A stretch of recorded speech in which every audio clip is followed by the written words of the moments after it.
The 9th round of the FIM MX2 Motocross World Championship kicked off in a very, very wet Uddevalla in Sweden after torrential rain wrecked the circuit, but the riders still had to go out there, and it was the number 100 of Tommy Searle who came through at the end of lap 1 to find a way past the fast starting Dylan Ferrandis there, number 22 on the Bud Rockstar Racing Kawasaki.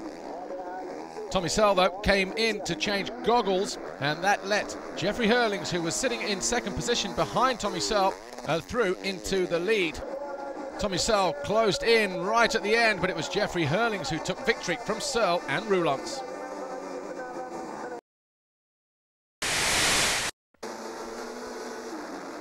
An almost perfect track greeted the riders in MX2 Race 2. Tommy Searle putting the squeeze on Jeffrey Hurlings through turn 1, and he came out in second behind Dylan Ferrandis. It was to get worse for Jeffrey Hurlings as a crash on the opening lap left him down in 28th position, and the Red Bull KTM rider was lucky not to get collected by other riders as they fought their way through the muddy conditions. Tommy Searle found his way through to the lead ahead of Dylan Ferrandis, with Jake Nichols having a good ride on the Nissan JM Racing KTM. Christophe Charlier was also having a good ride in 4th, the 23. So too Zach Osborne in his first ride back from injury. As the race went on, though, Jeffrey Hurlings found himself charging down through the field. So too did Jeremy Van Horbeek, number 89, as he burst up the inside of Dylan Ferrandis and into second position. That pass on Jordi Tixier meant Jeffrey Hurlings found his way up into 7th, but it was Tommy Searle who went on to win the second race, the overall Grand Prix, and closed the gap to the top of the championship to 16 points. And the overall podium looked like this. Tommy Searle, your overall winner. Jeffrey Hurlings second. Dylan Ferrandis third in his first ever visit to an MX2 podium, with that third place finish in Moto number 2. But Jeffrey Hurlings still leads, but that gap now from 27 points to 16 as they go to Latvia in 2 weeks' time.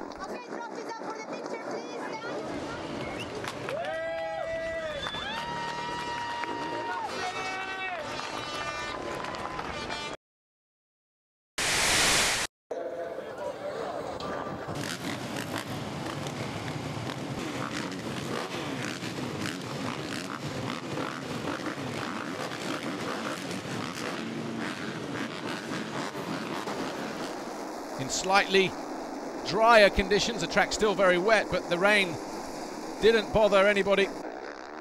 MX1 got off to a fine start, and it was Christophe Pourcel who led on the 377 CP Racing Kawasaki. Clement de Salvo on the Rockstar Energy Suzuki Wild MX1.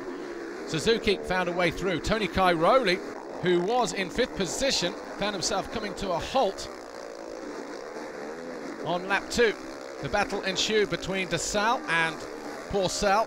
De Salvo eventually going through, but while Sebastian Pourcel was riding down in 3rd place in what was going to be a historic victory or a podium for the two Pourcel brothers, de Salvo went on to win. But Tony Cairoli, the championship leader, found himself DNFing the first race, his first of the season. He had a 47-point advantage coming into this race. The gap was down to 22 as they went into race 2. De Salvo the winner in race 1. MX1 race 2, Jonathan Barragan tried to go early, number 7 on the LS Honda. Tony Cairoli got off to a better start, came out through turn 1 in around about 5th place. But once again, it was 377 and 25. Christophe Pourcel and Clement de Salvo as they went for it in the top of the leaderboard. Tony Cairoli, though, found himself in another nightmare situation as he got stuck in the biggest mud hole and would never finish the race. Shaun Simpson was having a great ride in 3rd on the Monster Energy Yamaha, and that was going to be good enough for 3rd overall in the Grand Prix, but he made that mistake just there with a few laps to go. That allowed Kevin Strybos through, and he then went after Christophe Pourcel in the battle for 2nd position. Tano Liot was having a good ride as well in 4th place. The teammate to Clement de Salvo on the Rockstar Energy Suzuki Wild MX1 machine, that's where he would finish ahead of Shaun Simpson. But in the closing stages of the race, despite getting close, the number 22 HM Plant KTM UK rider Kevin Strybos of Belgium couldn't get any closer. 3rd would have to do for him behind Christophe Pourcel, but Clement de Salvo would win the race.